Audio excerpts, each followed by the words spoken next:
A'udzubillahi minasyaitonirrajim. Bismillahirrahmanirrahim. Wassalatu wassalamu ala Rasulillah wa ala alihi washabihi ajma'in. La ilaha illallahul halimul karim. Subhanallah rabbil arsyil azim. La ilaha illa anta subhanaka inna kunna minaz zalimin. La ilaha illa anta subhanaka inni kuntu minaz zalimin. Rabbi yassir wa la tu'assir wa tammim bil khair. Alhamdulillah.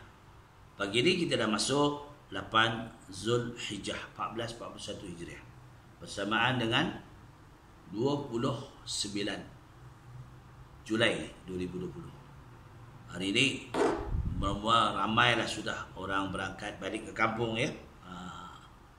Kita sama-sama ada yang nak mungkin berlara puasa Aidil Fitri tak dapat balik kerana keadaan ya PKP, PKPD, PKPP hari ini dibenarkan untuk balik kampung. Mudah-mudahan. Hanya kita ingat masa balik kampung tu hari siapa nak balik kampung bersama keluarga ya, kita kena ingat-ingat bawa bekal lah eloknya. Eloknya bawa bekal. Sekarang boleh sembahyang ya di mana-mana masjid, tetapi kena time lah sebelum waktu-waktu tu kita dah sampai. Sebab nak dicek suhu kita ya, keramaian macam mana, kena bawa sajalah ada tikar sembahyang.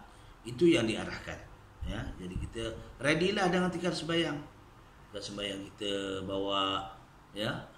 Muslimat begitu. Boleh perempuan sekarang boleh datang ke masjid dan surau. Dah dibenarkan oleh pihak berkuasa. Tidak ada masalah. Jadi kena bawa lah semua. Kita kena bawa sendiri bekal. Ni. Ini kena bawa bekal. Kalau dulu kita pergi masjid semua dah relax aja. Tak payah bawa apa je lah. Sekarang kena bawa ni, kena bawa mask. Kemudian kena bawa, kalau lelaki kena bawa tikar sembahyang. Ni. Tapi alhamdulillah boleh pergi masjid, boleh pergi surau. Kalau dulu-dulu kita nak pergi masjid ke surau semua tutup. Alhamdulillah sekarang ni pergi ke stesen minyak Shell, ada surau, boleh kita sembahyang. Ini ada kemudahan dah. Masa ni dalam PKPP. Dibenarkan kita balik kampung. Yalah. Hanya saya nak kongsikan semalam itu tentang berhubung pusaka. Pemberian pusaka, menjalankan usaha untuk ya, untuk menukar nama ataupun hak milik daripada si mati kepada orang pewarisnya, waris yang mutlak. Kena muafakat. Anak ada berapa orang ya? Kalau ada anak ya, mudah. Kalau tak ada anak, kita bagi peringkat awal. Ya, mudah. Ya. Isteri kita tetaplah ada bagian. Kalau tak ada anak, 1/4 isteri. Kalau si mati itu suami, kalau si mati itu isteri, maka suami mendapat asbah dan pusaka tersebut. Tak ada masalah. Anak-anak mengikut peringkat. Kalau anak-anak lelaki berapa orang, perempuan. Itu kalau anak-anak saja. Kalau anak perempuan tak ada anak laki-laki, maka baitul mal. Baitul mal. Ya, satu untuk baitul mal satu. Jadi untuk anak perempuan itu berapa? Kalau ada 4 orang atau lebih daripada seorang, iaitu 2/3. Jadi yang lebih itu untuk baitul mal. Kalau tidak ada bapa saudara, kalau tidak ada atuk ya, tu ikut peringkat-peringkat dalam para. Sekarang saya nak usahakan mengkongsikan tentang cara kita berurusan di pejabat tanah, anak-anak yang mengusahakan supaya harta orang tua ataupun ayah kita, ibu kita tidak terabai. Jadi kadang-kadang dibiarkan lama ya, bertangguh-tangguh. Bila bertangguh-tangguh, jadi seorang meninggal, jadi masalah. Yang terlalu saya tekan, kita ambil borang DDA untuk DC. Jadi kita kena belajarlah semua tu ya, sebab kita hidup kat dunia ini walaupun sementara, tetapi perlu ada tempat tinggal kita, perlu ada harta sedikit sebanyaknya ya tak? Jadi itulah perkongsian kita. Mudah-mudahan kita mudah Sebab ada banyak sangat orang yang tak mengusahakan untuk menguruskan tanah pusaka. Betul. Ramai. Ya, bila saya pejabat tanah dia kata ramai tak urus. Kadang-kadang kita nak urus, kadang-kadang bukan sekali pergi boleh selesai, tak boleh. 2 kali tak selesai, 3 kali tak selesai. Saya sendiri mengurus lebih daripada puluhan kali. Puluhan kali. Kenapa? Sebab dulu kebiasaan, ya, kalau orang tua kita ataupun ayah dan ibu kita membeli tanah itu tidak berkongsi geran, tak ada hal. Tapi mana, ya, masa tu ekonomi pun, ya, tanah pun memang murah, tetapi untuk mendapatkan memang sukar. Kerana ketika itu duit sikit, nilai aja. Macam contohlah pisang berangan. Bukan pisang awak, pisang berangan. Dulu tahun 77, ya, sesikat pisang berangan daripada satu tandan itu, dalam satu tandan itu ada sekurang-kurangnya 5 sikat atau 6 sikat. Sikat itu satu, ya. Bila dipotong satu sikat itu harganya lingkungan paling tinggi kalau pisang tandan tu cantik, pisang berangan tu cantik, harganya ialah 50 sen. Tu cantik sangat, besar, ya. Tapi kalau dia jenis pisang berangan yang biasa, habis-habis 30 sen seikat. Setandan, cuba bayangkan.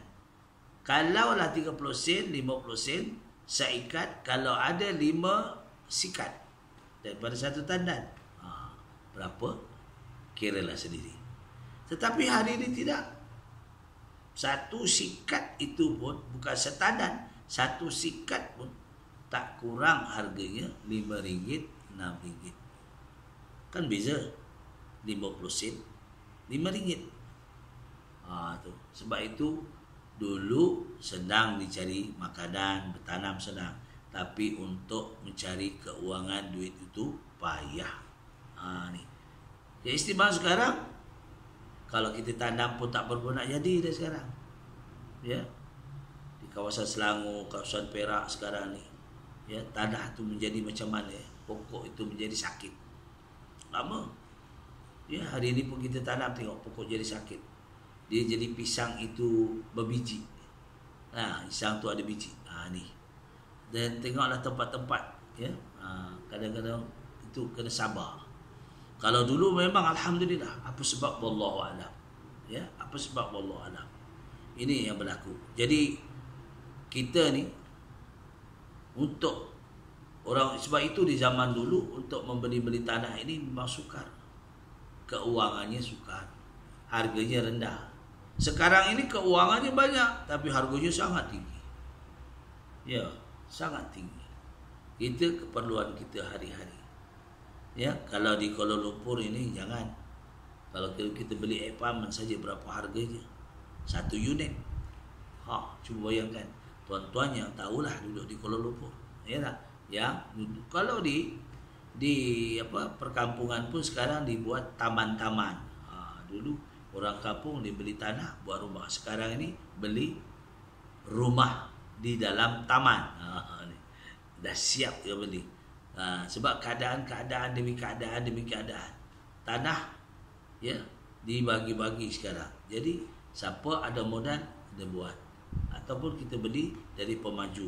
Ini sekarang ini. Sebab itulah perubahan demi perubahan banyak berlaku. Jadi gitulah. Jadi kita kadang-kadang kita abaikan. Kita dah duduk, kita dah kerja, kita abaikan. Jadi muafakanlah. Sebab tanggungjawab kita sebagai pewaris, kita mesti mengusahakan pusaka ayah ataupun ibu kita ataupun atuk kita dengan secara faraid. Ya tak? Secara faraid. Pihak pejabat tanah nanti ada peguam bahagian syariah. Dia akan menentukan berapa. Sebab itu yang penting kita pejabat, kita datang ke pejabat tanah kalau beramai-ramai dengan kita bermuafakat. Jangan timbul perbantahan. Kalau timbul di pejabat tanah perbantahan, maka pegawai pejabat tanah itu akan menyuruh kita balik muafakat. Tak selesai juga. Jadi bila kita muafakat, membawa berkat. Itulah. Jadi kita kena usahakan ikut peringkat mana. Ada kadang-kadang ini nama ni kongsi dengan ini, kita minta izin, ambil nama-nama tersebut berapa orang, kita hadapkan kepada bencana, pejabat tanah akan tengok nama-nama anak-anak tersebut. Kalau anak-anak itu didaftarkan, alhamdulillah. Kalau tak didaftarkan, kita mendaftarkan diri pewaris. Ya, sekarang ni tengok dalam komputer pun timbul anak siapa, berapa orang anak timbul. Tak boleh nak bohong. Sebab bila dia tengok anak siapa, dia akan masuk dalam komputer berapa orang, nama ni ada, nama ni ada, nama ni ada. Cukup canggih sekarang. Tengok IC pun dah tahu. Sebab kita melalui pernikahan, itulah ada hubungan kait. Kita boleh bernikah dengan secara yang sah, maka hubung kaitnya kepada pewaris-pewaris yang cara nikah yang sah. Jangan yang tidak ada. Kalau tidak ada, memang tak ada lah. Itulah Islam menggariskan sungguh cantik supaya warisan mutlak itu dapat dijana. Jadi membahagikan sedikit ataupun banyak pusaka warisan. Inilah. Jadi sebagai ketua keluarga bermuafakatlah untuk sama-sama menguruskan peninggalan waris supaya tidak terbiar menjadi satu masalah kepada pejabat tanah. Siapa dia, tak tuntut siapa dia. Ini yang timbul sekarang ni. Ramai yang orang tak pedulikan. Sebab ni alah sikit walaupun sikit, tetapi itulah usaha daripada ayah dan ibu kita. Kita bersyukur. Sama ada kita nak kalau bermuafakat, kita semua dah kaya. Ambil contohlah, semua dah kaya, tak perlu lagi tanah warisan pusaka mak bapak. Ini kalau orang yang betul-betul hatinya beriman pada Allah. Kita macam ni je lah. Tanah pusaka ni kita wafakat, semua setuju, kita serahkan kepada pihak masjid, diwakafkan. Lagi baik kalau kita dah semua dah hebat dah. Jangan kita biarkan jadi terbiar gitu, ya. Jadi inilah perkongsian kita, yang pengalaman saya yang saya mengusahakan, walaupun tak banyak tapi tanggungjawab, ya. Tanggungjawab sebagai anak waris, tambah-tambah anak lelaki, ya, begitu, kerjasama. Caranya yang saya terangkan yang telah lalu ialah persetujuan menggunakan juru, ya, menggunakan pesuruh jaya sumpah, isi gudang DDA. Lepas tu hantar sama-sama. Lepas tu dipanggil untuk bicara sumpah. Berapa orang. Bila settle mudah, ya. Sebenarnya mudah. Hanya rumitnya kita kena ulang alik. Jumpa pegawai ini untuk mudah-mudahan yang disenaraikan.